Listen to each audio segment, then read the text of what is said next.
and welcome to RickSwanRacing. So tonight's video is going to be a little bit different than what people are probably used to if they follow my channel. As I mentioned way back in the beginning of when I created this channel, way back a year or two ago, it doesn't seem like that long, but when I started this channel, I wanted to do it with the intent of covering sim racing content, POVs, how to build your own sim gear, on a budget and such, and generally my experiences of the racing events on different platforms like iRacing, ACER, and Le Mans Ultimate now. But I also mentioned a couple other things, at least on my Facebook presence and similar, that I wanted to branch out to cover more than just the sim racing, but I also wanted to cover real world racing. And if you follow my channel, you'll see that I cover quite a bit, both filming and videoing SRO and IMSA events throughout North America when I can get there. But one other thing I always wanted to do was to do car fabrication or car projects related to racing or whatever. I have an interesting history when it comes to racing. Way back, quite a few years ago now, I did SCCA Rallycross. I competed for about 7 years or so in the Northeast. Pretty successfully. I won two regional championships for the SCCA doing Rallycross with Subarus. And my experiences with racing Rallycross started out with an Impreza 2.5, eventually evolved into a 2004 WRX. Did Rallycross and TSD with that one until the car died, unfortunately, in a head-on collision heading to work one day because it was my daily driver. And then I ended up with a 2005 STI, which is great, but way too nice to put in the gravel. Rallycross events here in the Northeast are brutal. Gravel parking lots, gravel everywhere, and it just destroys your car over time. I eventually got, when I got rid of the STI, I eventually got a Corrado, a Volkswagen Corrado, and I don't recall the year. Loved it, and it was going to be my first purpose-built Rallycross car, something that I could trailer to events and that I didn't have to worry about if it got damaged a little bit. The world kind of changed on me, had a career change, had some other personal things go on that forced me into having to sell the car and get rid of it. And I took quite a while off from any form of racing. Eventually, though, the itch never went away. Always something I always wanted to come back to. And then fast forward to, I guess it would be a little bit before 2020 or so, I ended up picking up a 2003 WRX. Put quite a bit of effort into building that to be a dedicated Rallycross car for competition. And it wasn't even remotely street legal, and had, I believe it was roughly about a stage 2 setup. Very small fuel cell, great car, really cool. And then COVID hit. COVID hit the world, everything changed. My likelihood of being able to actually get out there and Rallycross anytime soon, nobody knew. I mean, the COVID and the pandemic flipped everything upside down. So what I ended up doing is I ended up getting rid of that car in favor of diving deeper into sim racing. And that's where I started doing all the sim racing content and builds and all the videos that most viewers are used to seeing. But I always wanted to come back to something car related. So this drive to do something with motorsports and compete, it's always living under the surface. It's always something that I wanted to do in greater depth. I mean, track racing was something that I was always fascinated about. I did the Rallycross stuff, and I followed rally quite a bit here in the Northeast, spectating a lot of events and working at things, but never really got to the position that I could afford to put something in the woods, driving like a madman. So again, bringing us back to post-COVID times, as it turns out, things changed a bit. My oldest son ended up going off to college in Florida and ended up working for a GT3 team, interning while he was going to college down there. My wife and I started going and filming the events. We started filming the SRO events. We started filming the IMSA events, which loved it. Loved being able to get the media credentials, loved being able to get in there and shoot what I thought was some really cool content.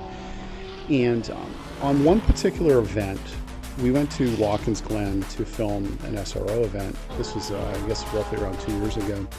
And I had the privilege of, as a Father's Day gift, my my oldest, who was working the event for his team, ended up buying me a hot lap of Watkins Glen in a Skip Barber Supra. So I got to do a ride along. Now, that completely blew my shorts off. It was so much fun, you know, going up into the bus stop in a, I don't know, 110, 120 or whatever it ended up being in this Supra was a blast. So, understandably, this really kicked off the itch to want to put something on track. I had already gotten rid of my rallycross car, and the rallycross car was great, but it really wasn't anything that I was going to put on pavement. So I immediately came home back to Vermont and said, all right, I'm going to go find something. So started scouring Facebook Marketplace and all the usual haunts for affordable cars, and what I found is that nothing was affordable. It was almost impossible to find something that would be in the price range that I really wanted to build on the cheap. I really had the idea of getting something like a TCR, like a TC or TCR style car, so like a Civic or a Hyundai Veloster or something front-wheel drive, relatively affordable to operate, pretty fun.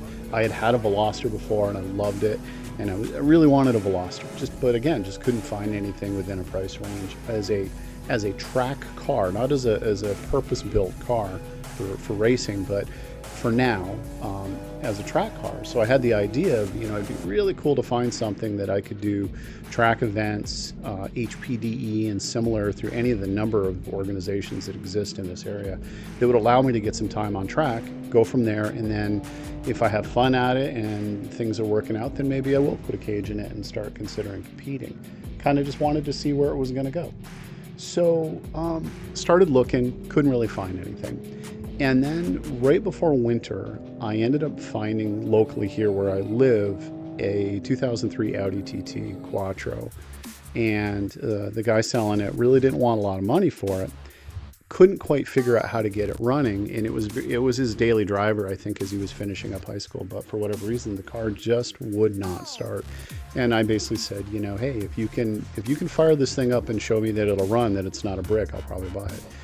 He eventually, you know, the winter went by, and then, or just before winter, actually, I apologize. He was actually able to finally get it fired up, but it was inconsistent. And I said, okay, I'm interested now. So long story short, I ended up having to rent a truck and a trailer from U-Haul to go get this thing. At the time, I didn't have a tow vehicle. We had a Dodge Durango as a tow vehicle, but we had to get rid of it. So I had to go rent everything to go get it. I got it at a great price. He could not get this thing to run consistently, and based upon what he told me, his dad was like, get it out of the yard, I need to plow this winter, so it's got to go away. So I got it home and I parked it for the winter, and then I spent the next spring getting it fired up and figuring out what the problem was. So thus I did end up with my track car. So this video is the first installment of what is going to be the build of this vehicle that I intend to put on track. So this Audi TT, it's a cool car. It's got a lot of character. I've always really liked the Audi TTs. I know it's a Quattro, and you know, I know over in the UK and similar, you know, the front wheel drive ones are a pretty common car that people tend to do track day things with. But you know, for over here in Vermont, you know, the Quattro, there's a lot of them, or a lot of Quattros, not a lot of TTs. So it's a little bit harder to find stuff for them. And I think in a way they're kind of a dying breed, for lack of better words. I think a lot of them are ending up in the junkyard. This thing needed some help. You know, it definitely had a variety of things going on with it. First thing being that he couldn't get it to start. And after some trial and error, I determined that the signal going from the starter switch or the key switch wasn't even making it to the starter. So I ended up figuring that out, running a new wire, figured out that the starter, you know, just was fine. It just wasn't getting the signal that it needed. The thing developed a power steering leak in the high pressure line, replaced that. I ended up, both rocker panels needed to be replaced because they had rotted out from being a Vermont car. All in all, the rust on this car is manageable, I think. You know, I think in the long run, I'm going to end up having to replace the subframes for the front and the rear, and you know, definitely some other suspension components. The previous owner had done some things like put coilovers on it and spacers and a variety of other things, but the car came to me with a variety of needs. I ended up taking the wheels, painting them up. I ended up pulling the brakes. One of the pistons had been seized up, so I rebuilt the brakes, painted them over the winter. As you'll see in the videos, I don't have a garage. I have a dirt driveway, so everything that I'm doing is being done out in the driveway, rain or shine, which is kind of a pain in the butt, but you got to do what you got to do. I've tore the interior out of the car, at least behind the seats, to open it up a bit. I have some cool plans for this car.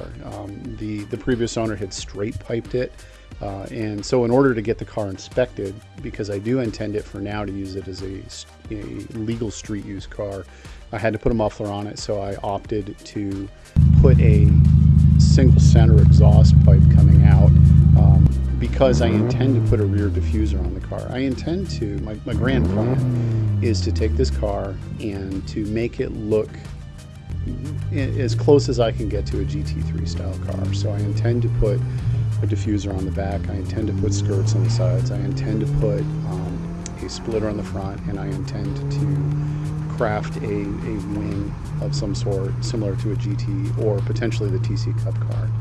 But all in due time. Right now, the primary interest of this car is to get it inspected, get it on the road.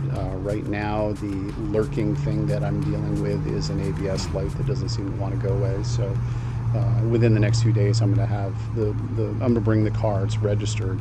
I'm going to bring it to a shop who has the proper software to be able to plug it in and try to troubleshoot it. A shop that's knowledgeable about Volkswagens and similar, so they're going to give me a hand. But for now, that's where the project's at. You know, I'm going to try to scratch that itch of trying to put together a car that I think is a bit unique. It's kind of a cool looking car. I really like the look of it. I've got some big plans for it, hopefully, if it all works out. But my goal is to get this thing on the road, get it inspected, get it stable for driving on the road. It breathes pretty well. It goes pretty well for now. It's a heck of a lot of fun. And if all goes well, I'll be able to put some go fast mods on it, bolt-on stuff, and some other creative things that will allow me to put this car on the track, start working my way up through doing the HPD events and the track day events to build up some time on track, and then we'll kind of go from there. And you know, maybe this car eventually will end up in some sort of a competition series, but we'll see. That may be far down the road, and who knows where it's going to go. But all in all, I'm pretty excited to have this car. And so, like I said, this is kind of the first installment of Rick getting to work on real cars and ideally get it on track. So again, thank you for watching my videos. I really appreciate the people that follow my channel. Please definitely hit the like if you like this kind of content, or the sim racing, or the real race coverage. Please leave a comment. I'd love to hear from people. And please subscribe, and I hope to see people around.